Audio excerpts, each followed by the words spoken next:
Well, good evening, ladies and gentlemen, guys and girls on Facebook, on Instagram. It's Sunday night and it is Greek Easter. Let's get this show on the road. Let's get this audience joining in. Ooh, let's straighten up this camera there. Hello, everyone. Good evening. Ooh. Don't forget, you know what today? I actually went for a bike ride today, and I haven't gone for a bike ride for a very long time because now I'm sort of doing things that I haven't done for years because of what's going on. By the way, Tim's Products, John Panos, thank you so much for bringing over that beautiful Greek cake over today. Hello, Graham. Hi to everyone. I'm not going to say anyone because then I forget to say other people. So thank you, Panos, Tim's Products, for those beautiful cakes that you delivered. Having a quick beer. And you know what I noticed when I went for the bike ride? I think people have eased off on social distancing today. I think there's complacency creep going in. That's what I think.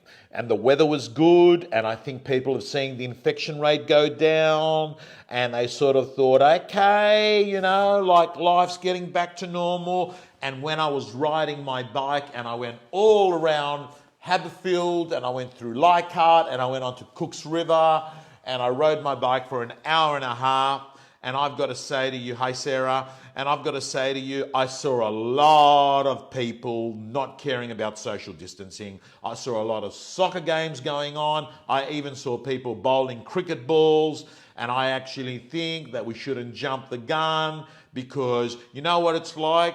You sort of nearly nailed it, and then you're sort of easing off, and I don't think that's a smart thing to do. Not at all. So, tonight, we are going to talk a little bit about how to handle buyers and how to handle sellers in the current environment. And we are also going to talk about, my daughter has just said to me, can you please reply to my text? It's urgent. Well, how am I going to reply to her text that's urgent? Let me just see. Let me just see what her text is. So if you can just bear with me. How do I get her text on Facebook, on my iPad? Sorry, she said it's urgent and family comes first. Do I have permission to buy a TV show on iTunes because they don't have the last season on Netflix? But I will not be spending your money because I have a gift card redeemed. I have Envy now.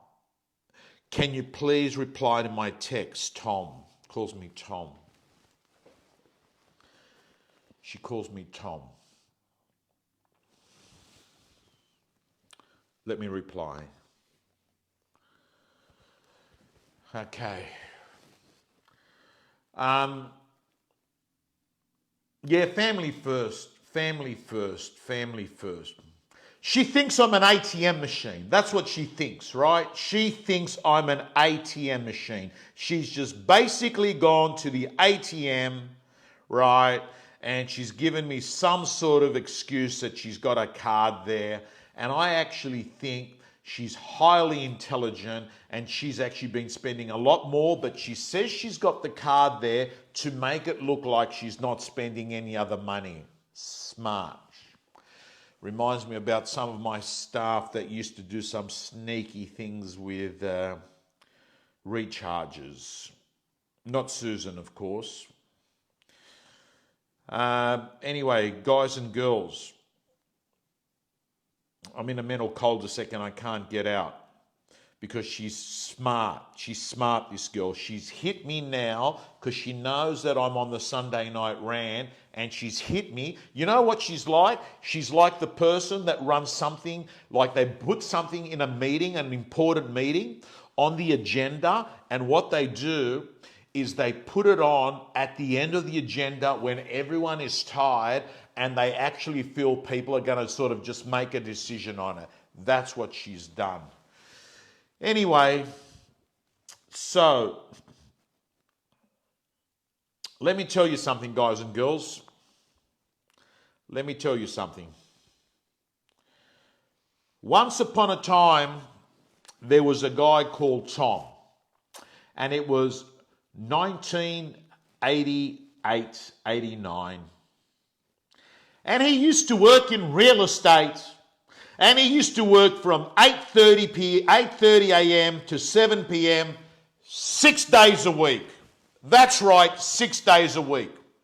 And he had a CRM system which was 2 boxes. And in those boxes, they were plastic boxes, a bit like, just picture these kind of things, but with 3 by 5 cards in them. And in those boxes, there was buyers in one and sellers in the other. And they were categorized as A, B, C.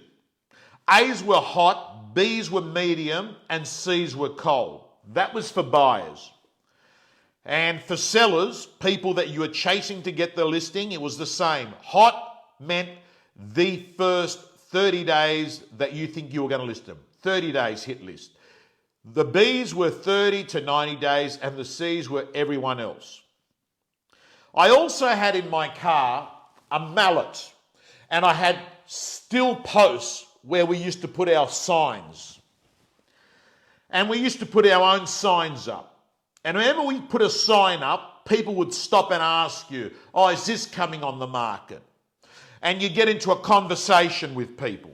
You'd get into a conversation with the neighbours. You'd get in conversation with people walking down the street. And then you had in your top pocket, you had a little sort of, scrapbook, right? Have you seen those little spiral books? Right? So you had to cut it out there, right? Sitting in the top pocket. And you had a pen. And if you ever got a sniff of a lead, you'd write their details down. You'd write their name and their phone number. They never had mobiles then. You write their name and their phone number and the address. And then what you used to do is you used to follow them up. You used to follow them up. And sometimes you'd follow them up for 2-3 years. And you got to know what the name of their dog was. And you actually took a strong interest in these people. And they became like friends. And then eventually after 1 or 2 years, you'd actually list their property. And along the way, sometimes they'd actually even refer people to you. And you go out and do your own letterbox drops every day. You go out letterbox dropping in people's, there was no emails, there was no Facebook targeting marketing, you just do your letterbox drops. And you get into conversations with people when you were doing your letterbox drops. And in addition to that, you didn't have these things called open for inspections or open houses. You used to find a buyer, you used to qualify the buyer, you'd sit there and you'd drill them. Can you buy a house? What would stop you from buying a house today? Can you show me? Have you got a letter showing your approval? So you put them through the hoops. And then when they were ready to buy, you'd put them in your car and you'd show them everything. And you made sure that they were qualified because you didn't want to be the laughing joke, the taxi driver in the real estate industry. And you stuck to them like a stamp stuck on an envelope with these people, right? That's what you did. And you got close with them and you found out everything about the family and you found out what were the 3 non-negotiables in a property. And you'd sometimes take them to 6, 7 properties, right? And you'd keep following them up. And then once you got an offer, oh man, well, there was always a big gap. The vendor was here and the buyer was here. And you had to get the vendor down. And you had to get the buyer up. And you were grinding and grinding and grinding. And you didn't have a flash car. Nah. What were you driving then, Tommy? You had a Mitsubishi Magna and the automatic transmission went 3 times. I had a blue Mitsubishi Magna. And you know what? You worked your ass off 6 days a week. And you didn't go on holidays in the middle of the year for 4 weeks. No. What you did, you saved your money. You saved your money because your boss had bought all this commercial property, had bought all this residential property, and you used to look at your boss and you'd say, I'm going to become like that boss. I'm going to become rich because I dropped out of uni and I'm going to show my parents that I'm going to make something of myself. Hey, Shane Beaumont. So what you used to do is you would save your money and then you'd buy a property. You'd buy a property every 2 years. You'd save up 10, 20 grand. You'd buy a property and you rent it out. And to be honest with you, you didn't hang around with the other agents. You know, the competitors, you didn't hang around with them. You didn't catch up. Hey, boys, let's go out to the bar. No, you didn't hang around with them. Why? Because if you got too close with them, you always remembered they were taking food off your dinner table. They were listing properties and they were taking food off your dinner table. They were taking money out of your mouth. So you basically sat down and you just stuck to your own knitting and you didn't really hang out with any other agents, but you hung out like a team very close with your own people because you realised you went out and there was a fight going on there for listings against your competitors. What's Ben Wakely said? All wank, all and nothing in the bank. Yeah, well, I'm going to add to that. It was all wank, all swank, and nothing in the bank. Because you didn't wear nice clothes. You didn't wear nice clothes. Like now. What have we got now? No. A few years ago, people started watching $1 Million Listing. Man, you can look good. They started dressing up like fashion models. Man, real estate agents like fashion models. And what did they do? They'd sit outside and open for inspection and they'd say, have a look through. What's your details? Great, bang, fantastic. Oh, sorry, my mic's fallen off.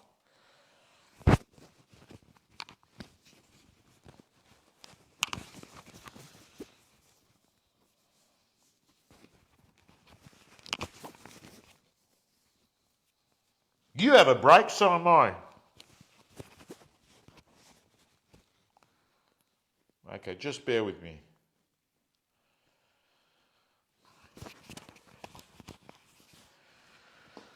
I'm fired up. And what did you do? You never had a flash car, you never wear flash shoes, but your shoes were always polished because you knew that people would judge you and that would show discipline, right? And you wore socks. Yes, John, you had socks on. You wore dark socks with dark shoes.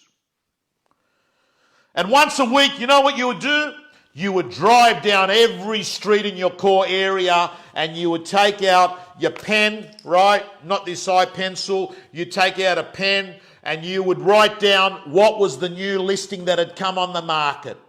And you'd write it out and you'd write the date you saw the sign. And then you used to drive down that street every week looking for new signs and you knew that at day 60 they were looking for another agent. And you knew there was a lot of expired listings because the market was hard. But guess what, guys and girls? They were the days real estate agents were making 10, 11 sales a month. Correct. 10, 11 sales a month, right? And you know what you used to do? You used to get a decent fee. The fee was 3.1% and 2% thereafter. Anyone that's watching this knows that was the deal. And as for training, what did you do? You used to run around like a lunatic looking for Zig Ziglar tapes, Tom Hopkins cassettes, and you take notes and you try and translate it into real estate. Today, it's shed on a plate. It's there. It explains it all. Here's what you've got to do. Expired listings, just go to CoreLogic. Day 60, why you got to drive around? But people find that too hard to do. How many of you watching this video have been sitting there on a consistent basis looking at day 60 listings? So what happened? It all changed. Real estate agents got fashionable, started driving flash cars.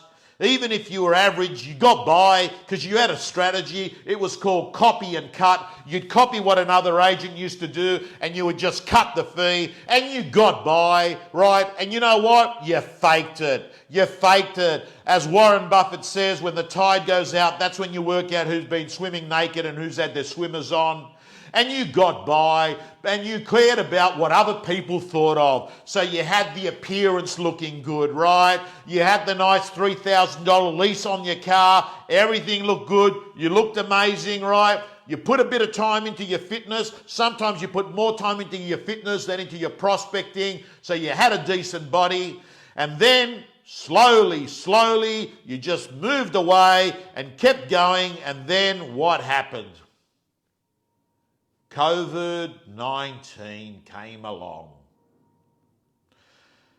COVID-19 came along.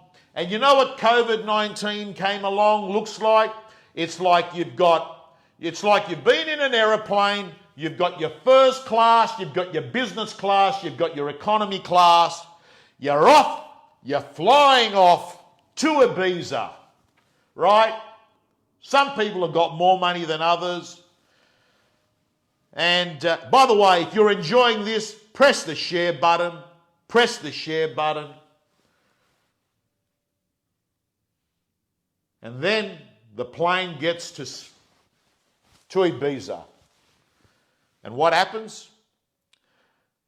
There's a bus that collects everyone as they walk out of the plane to take them to the terminal.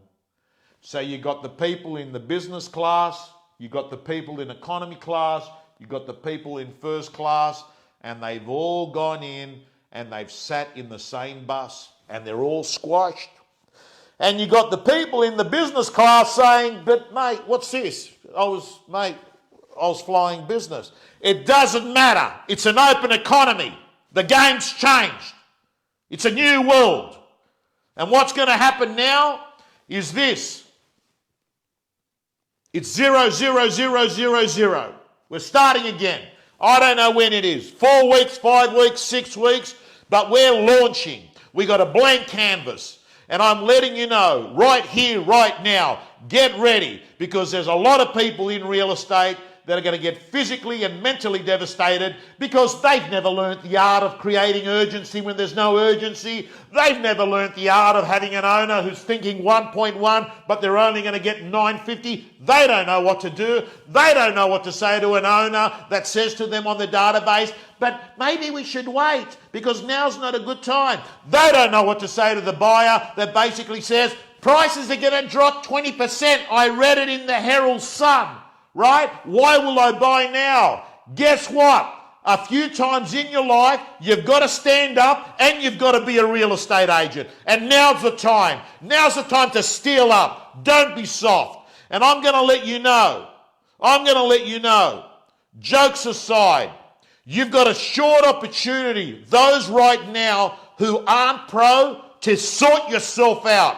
That's right. Sort yourself out. Sort yourself out. Forget about the image, forget about the fake looks, forget about what other people think about you. Now's the time that you redesign your life and you go pro. Many of you are sitting at home, you're going to sit down and you're going to do a university degree in real estate and you're going to come out the other side and you're going to be pro because you're not good enough to be playing for the Wallabies and you're not good enough to actually get a gig on Netflix. And you haven't actually got yourself any other career. So you might as well just make it and crack it. Because I can tell you right now, there's not that many jobs to become a personal trainer either. And for that matter, you might not get your job as a flight attendant or a pilot. And for that matter, you might not be able to even get a job as a barista. Because at the end of the day, out there, man, it is hard. And it's going to be hard. And I'm saying to you, get tough. Because tough times don't last, but tough people do. And that's the truth. I'm fired up. By the way, you know one of the things that happened today? I'm riding my bike, and for the first time I can see why cyclists get the shits when you're riding on a cycle track and there's people sort of walking and running. Oh, I had a guy tell me to F off today. I'm cycling along. Oops. Oh, we're running out of battery here. I'm cycling along, and what's actually happened is there's a lot of people walking in crowds of 4 or 5 people, and I kept on saying as I'm driving by, cyclist on the left, because I didn't have a bell. Coming through on the right. And I'd have a few people tell me to F off. What else happened? Kept saying, three's a crowd. Three's a crowd! I had a few people tell me off about that.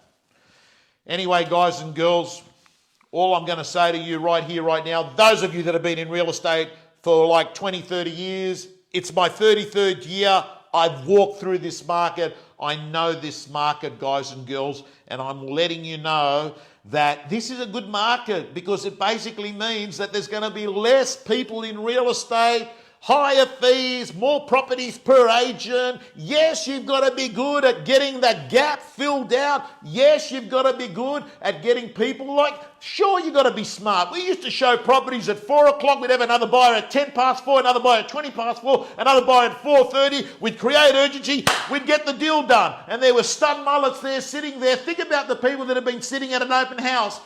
Come through and have a look. Right? Anyway, that's that news. Couple of other things I want to let you know. I am getting ready, and I'm letting you know that I've been analysing, and I've asked you all, what are the biggest problems in real estate? And here they are. Dealing with buyers who think the market's going to drop.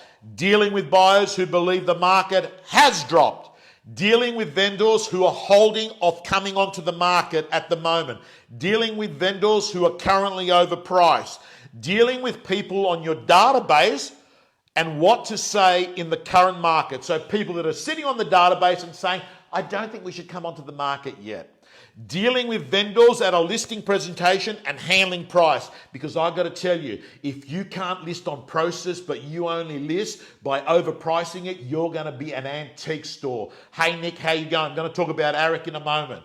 So, all I'm going to say to you, you're going to be listing overpriced turkeys, guys and girls, if you don't learn the art of doing an irresistible listing presentation and win it. And win it on process, win it on trust, win it on likability, win it because people can feel you can solve a problem. You're going to have to learn how to get what we call significant price reductions, SPRs, significant price reductions. Not these 5, 10 grand price reductions. You want to sell property in this market, you're going to have to learn the art of getting SPRs. And we're going to show you how to handle owners who say, but we don't want to go onto the portals. And I'm going to show you what kind of marketing works best to get called for an appraisal. I'm going to sit down. So guys and girls, here's what I'm about to announce. 2 things tonight. The first thing is my real estate gym members will be getting a program called Post-COVID Training Program. It will be 21 days. It'll be 21 days. And all of these issues are going to be covered in the 21 days. Each day, it will be 15 minutes of coaching. Not, biographies of agents saying how good they are. It will be specific action steps on everything, like checklists and templates on operating systems on how to run things in a process-driven way. Show you what methods of prospecting work in post-COVID-19. And more importantly, how to include tech tools, the new tools. And I'm going to do that. Gym members, you're going to get that for free. And what will happen is, in addition to that, every day for 21 days, you're going to be getting a person that has survived a crisis before and is a winner. And I'm going to let you know some of the people I've got lined up. Matt Steinway, James Tostovan, Dr. Fred Gross, Jason Boone. I'm getting confirmation of Tom Ferry, Tommy Hector, Phil Harris, Angela Nicholas, Kate Smith, Shane Beaumont, who has to do this in Perth every day. Marty Fox, Marcus Chiminello, Johnny McGrath, of course, right? Tanae Jane, Gavin Rubenstein. And there's about another 5 or 10 that are going to be announced. And that is going to be available. It's starting in the beginning of May, 4th of May, and I'm going to do 21 days, every day, 15 minutes of coaching, 15 minutes by a mentor. And I've got a learning development system that's going to track. So if you don't do this, it's half an hour per day. If you don't do it, I'm going to be hitting you up because you're going to be getting a phone call if you're not sticking to it. And if you're not a gym member and you want it, we're going to allow you to just buy that part of the program for $97. Susan, put the link in there. You can't buy it now because it's not up, but you can actually get on the wait list, right? And that's going to start in May. Susan, put the link in there. It'll be $97 if you're not a gym member. If you're a gym member, you're getting that automatically. Now, I've got some AREC news. As you know, AREC got cancelled this year, like most events. And I want to let you know that I've been speaking to Nicola and, of course, to John McGrath, and we have made the decision that what we're going to do starting, and I'm going to see, I've got to make sure I've got these dates here. Yes, I do. We are going to do in May 4 Mondays in a row. I think they're Mondays. The 4th of May, the 11th of May, the 18th of May, and the 25th of May. Morning sessions where we're going to have 3 speakers. John McGrath and I are going to actually facilitate it, joint MC it, Q&A them, and we're going to have many of the AREC speakers, and we're going to have some other speakers as well, and there will not be a charge for it. We are going to notify you in the next few days how to actually get on the list, but this is going to be a gesture that is being done by AREC, and this is being a joint venture between the real estate gym and AREC. And there will not be a charge on there, and that will be May 4, May 11, May 18, May 25, the mornings. It will be 1 hour, 3 speakers, and this is just to keep you momentum, just to keep you pumped, just to keep you focused. And again, this is not going to be biographies of people. This is going to be practical tips from people that have had success, reasonably strong success.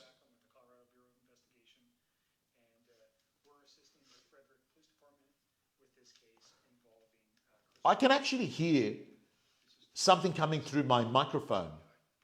I can't work it out what it is. Anyway, guys and girls, that's what we're doing. Is that through my phone? Anyway, cut a long story short, I'm going to let you know I'm signing off. I want to tell you that I'm having a beer. I've got to tell you it's a funny day for me because I've come to convince, I've come to believe I will always miss my brother. I will always miss my brother. And, you know, Easter, like, you know, one of the things that I'll never forget this. I'll never forget it. One of the last months before he passed away, we were sitting there on the sofa and he said to me, do you mind streaming off your mobile phone on TV through YouTube a cruise? And I said, why is that? Can you just bear with me for a second? This noise is, I don't know where it's coming from. Speak up just a little bit so the recorder, I know you're tired and you're stressed, and we want to hear it. I don't know what that is. Anyway, guys and girls,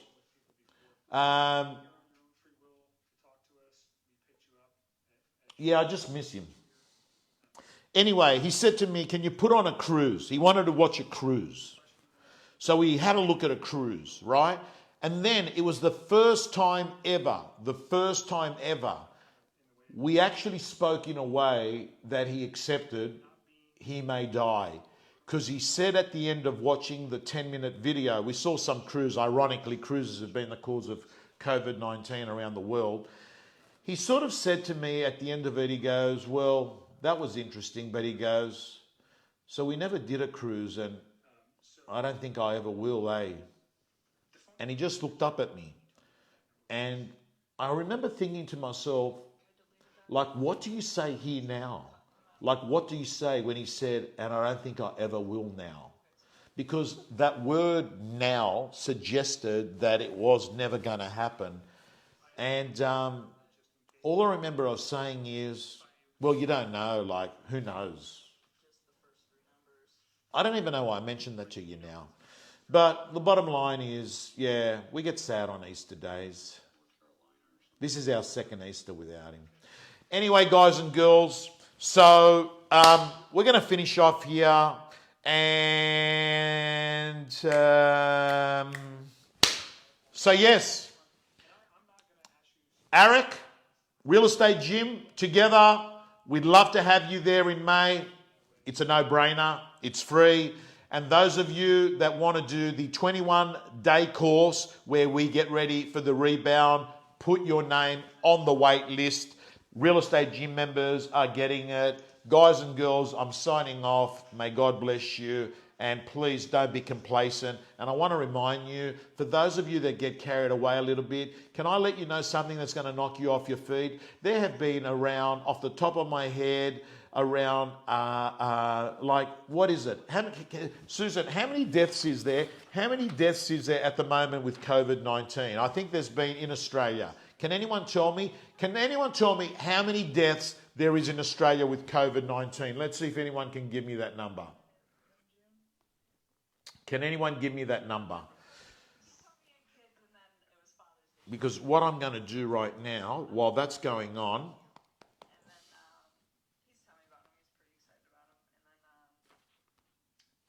okay, can I tell you, I think there has been 70 deaths in Australia with COVID-19.